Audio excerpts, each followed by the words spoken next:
Hi, Pastor Steve here. I want to thank you for listening today, and I want to encourage you because I know that God will truly bless you as you study His Word. So hey, let's get started. Hello, church family. We are nearing that time where we will actually get to meet for in-person gatherings. If you haven't seen our video about our gathering game plan, then I would encourage you to click the link that's in the description of this video. It will take you to that other video and you can hear about our gathering game plan and all of the precautions that we're going to be taking. We want you to know that we really want to meet again soon and very soon, and we're going to do so with some safety precautions in place. Speaking of safety, we all share a need to feel safe. When we don't feel safe, we stop growing. And we stop growing because we put all of our energy and all of our effort into managing our fear and even protecting ourselves from whatever we perceive as the threat. In biblical times, ancient cities protected their citizens by building large walls that surrounded the city. Some had fortified buildings as well as an army or militia of some sort. In other words, they created a fortress that kept the chaos outside. They felt secure behind the walls of their fortress. The wall's constant presence in the lives of the citizens, it created a feeling of safety. It created a safe atmosphere where these communities would thrive. In the book of Psalms, God is often our rock or our fortress. He's called that quite often. In today's psalm even, Psalm 62, it begins this way, but he's called our rock and our fortress. We're going to read Psalm 62 verses 1 through 8 together. I wait quietly before God, for my victory comes from him. He alone is my rock and my salvation, my fortress where I will never be shaken. So many enemies against one man, all of them trying to kill me. To them, I'm just a broken down wall or a tottering fence. They plan to topple me from my high position.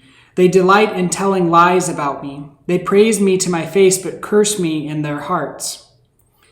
Let all that I am wait quietly before God, for my hope is in him. He alone is my rock and my salvation, my fortress where I will not be shaken. My victory and honor come from God alone. He is my refuge, a rock where no enemy can reach me. O my people, trust in him at all times. Pour out your heart to him, for God is our refuge. Just as a fortress brought peace to an ancient city, God is our fortress, and he brings peace to our souls in the midst of the chaos that's happening all around us. In an ever-changing world filled with every manner of danger, David reminds us that God is our rock and our salvation.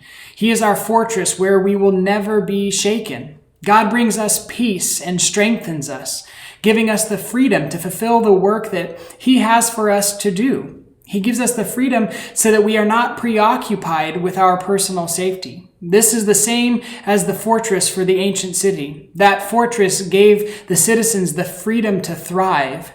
God gives us the freedom to thrive when he is our fortress. He gives us that freedom to grow.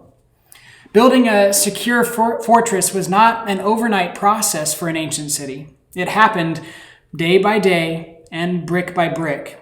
Knowing God is a similar process to building this fortress.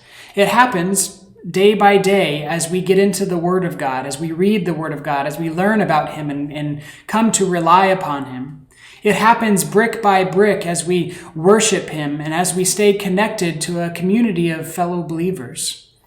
Jesus said we would have trouble in our lives, but to be encouraged and at peace because he conquered every problem that we will ever face. If we follow him, Jesus will lead us into the fortress that is an intimate relationship with God. So, take a moment and ask God to help you build your fortress of peace in the midst of life's circumstances. Ask him to help you take refuge in him as your fortress.